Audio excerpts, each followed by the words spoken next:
अस्सलाम वालेकुम my dear students.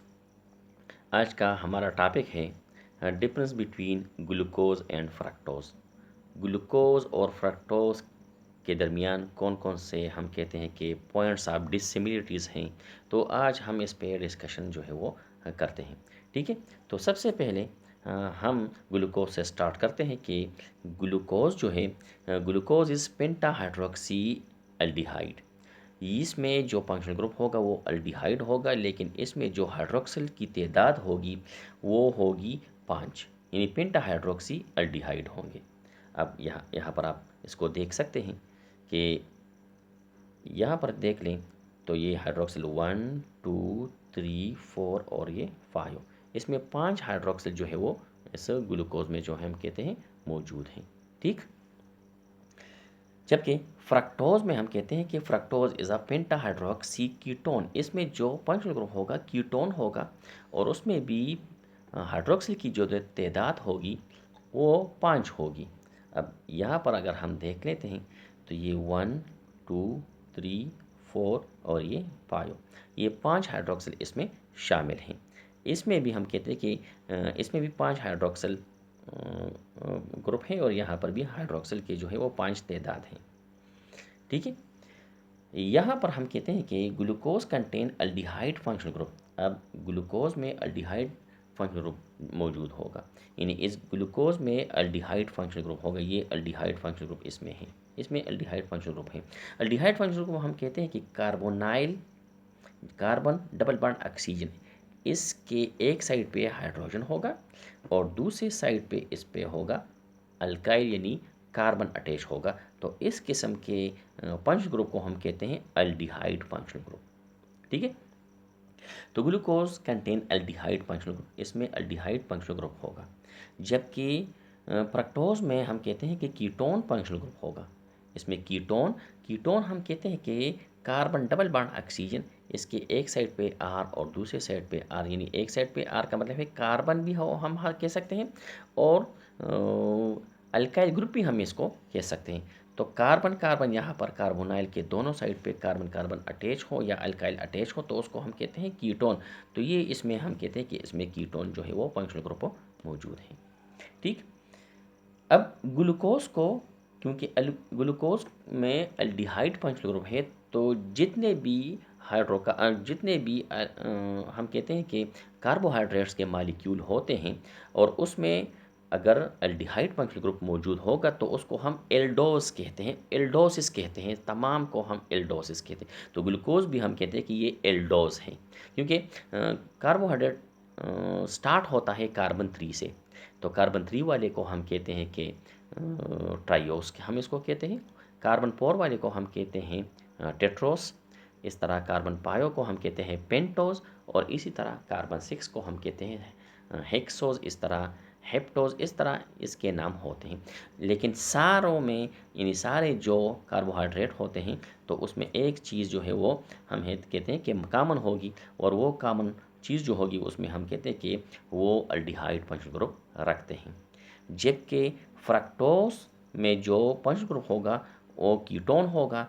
तो फ्रक्टोज और इस जैसे जो कंपाउंड होते हैं तो उनको हम कहते हैं कीटोसिस या कीटोज, हम उसको कहते हैं। एक कंपाउंड को कीटोस कहते हैं लेकिन ज़्यादा मुरक्कबात को हम कीटोसिस कहते हैं। तो फ्रक्टोज होगा कीटोज और ग्लूकोज होगा एल्डोज। अब हम कहते हैं कि glucose contain 6 member cycle ring, यानी ग्लूकोज का जो रिंग होगा वो 6 मेंबर पे, यानी 6 एटम पे मुश्तमिल होगा। हम ये नहीं कहते कि ये एक जैसे होगा, एक जैसे तो सिर्फ हम इसको कहते हैं कि होमोसाइक्लिक कंपाउंड होते हैं, ये तो हेट्रोसाइक्लिक हैं। तो इसमें जो रिंग होगा वो हम कहते हैं कि 6 यानी मेंबर उसमें शामिल होंगे, 6 एटम पे मुश्तमिल होगा। अगर यहाँ पर हम देख लें मिसाल के तौर पर हम कार्बन से स्टार्ट करते हैं तो ये कार्बन 1 2 3 4 5 और ये 6, यानी 6 एटम्स इस रिंग में मौजूद हैं। जबकि हम कहते हैं कि fructose contain 5 member cycle ring.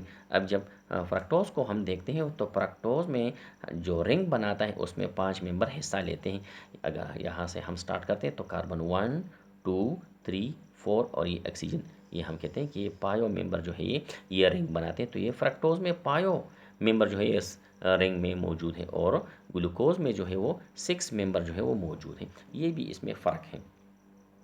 अब एक और इंटरेस्टिंग पॉइंट इसकी तरफ हम आते हैं। Its aqua solution is dextrorotatory. अब डेक्स्ट्रो रोटेटरी हम ऐसे मुरक्किबात को कहते हैं, यानी इसका एक्वा सोल्यूशन हम लेते हैं। एक्वा सोल्यूशन का मतलब है कि इसको इसको हम पानी में डिज़ोल्व करते हैं। एक्वा का मतलब है पानी। अब हम कहते हैं कि अगर हम इसका आबी महलूल लेते हैं, यानी पानी में इसको हम खालिद कर देते हैं और इसमें अगर हम प्लेन पोलराइज लाइट पास करते हैं, प्लेन पोलराइज लाइट अगर हम इसके एक्वा सोल्यूशन में पास करते हैं तो वो उस लाइट को राइट साइड पे बेंड करेगा। तो राइट साइड पे जब बेंड होता है तो इसको हम कहते हैं कि क्लॉकवाइज इसको हम कहते हैं कि इसको क्लॉकवाइज ये कंपाउंड जो है ये बेंड करेगा प्लेन पोलराइज लाइट को। तो इसको हम कहते हैं, इस खासियत को हम कहते हैं डेक्स्ट्रो रोटेटरी। इसको कहते हैं डेक्स्ट्रो रोटेटरी, यानी इसका एक्वा सोल्यूशन होगा डेक्स्ट्रो रोटेटरी। ये कंपाउंड हम कहते हैं कि प्लेन पोलराइज लाइट को राइट साइड में हम कहते हैं कि करना, हम कहते हैं कि उसको डाइवर्ट करेगा, राइट साइड में इसको बेंड करेगा, क्लॉकवाइज बेंड करेगा। तो इसको हम कहते हैं डेक्स्ट्रो रोटेटरी। उसके लिए हम ये साइन इस्तेमाल करते हैं, पॉजिटिव साइन इसके लिए हम इस्तेमाल करते हैं। और जब ये कंपाउंड से पास होगा तो ये उसको राइट साइड पे जो है वो हम कहते हैं कि बेंड करेगा। अब फ्रक्टोज का जो एक्वा सोल्यूशन है, अगर इसको हम पानी में हल कर लेते हैं और उसमें जब हम प्लेन पोलराइज लाइट जो है हम इसको में पास करते हैं तो ये प्लेन पोलराइज लाइट जो है अगर इसमें हम इसको पास करते हैं तो ये लाइट को लेफ्ट साइड में हम कहते हैं कि रोटेट करेगा। तो इसके लिए हम साइन लगाते हैं नेगेटिव और इसको हम कहते हैं एंटी क्लॉक, यानी एंटी क्लॉकवाइज इसको रोटेट करेगा लाइट को। तो ये भी इसमें एक इंटरेस्टिंग जो है वो डिफरेंस है। अब आते हैं इसकी मेल्टिंग पॉइंट की तरफ। तो इसका मेल्टिंग पॉइंट यानी ग्लूकोज का जो मेल्टिंग पॉइंट होगा वो होगा 146 डिग्री सेंटीग्रेड, यानी 146 डिग्री सेंटीग्रेड इसका मेल्टिंग पॉइंट होगा ग्लूकोज का। लेकिन अगर हम फ्रक्टोज को देखते हैं तो फ्रक्टोज का मेल्टिंग पॉइंट होगा 102 डिग्री सेंटीग्रेड। तो ये भी इसमें एक फ़र्क है। अब हम कहते हैं कि glucose is not use A substitute of table sugar, यानी अगर हम टेबल शुगर किसी वजह से इस्तेमाल नहीं करते, मिसाल के तौर पर डायबिटिक पेशेंट शुगर इस्तेमाल नहीं करता या टेबल शुगर जिसको हम सक्रोज कहते हैं वो इस्तेमाल नहीं करता, लेकिन सक्रोज के बजाय अगर हम एक और स्वीटनर इस्तेमाल करते हैं तो ठीक, लेकिन ग्लूकोज को हम इस्तेमाल नहीं कर सकते, यानी शुगर की जगह ग्लूकोज नहीं ले सकता। ठीक है, लेकिन अगर हम फ्रक्टोज को देखते हैं तो फ्रक्टोज शुगर की जगह लेगा, यानी डायबिटिक पेशेंट या दूसरे पेशेंट जो है जिसको चीनी जो है डॉक्टर ने मना किया है तो उसको चाहिए कि वो फ्रक्टोज का जो हम कहते हैं कार्बोहाइड्रेट, वो कार्बोहाइड्रेट जो फ्रक्टोज होगा, जो स्वीटनर होगा फ्रक्टोज होगा, उसको लेना चाहिए। तो ये फ्रक्टोज शुगर की जगह ले सकता है, लेकिन ग्लूकोज टेबल शुगर की जगह नहीं ले सकता। उम्मीद है ये वीडियो अच्छी लगी होगी आप लोगों को। अगर ये वीडियो आपको अच्छी लगी हो तो प्लीज़ हमारे इस वीडियो को लाइक दीजिएगा और चैनल को सब्सक्राइब कीजिएगा। और साथ ये भी बताता चलूँ, अगर इस हम कहते हैं कि इस टॉपिक में कोई कमी बेशी हो तो प्लीज़ हमें कमेंट ज़रूर कीजिएगा। शुक्रिया।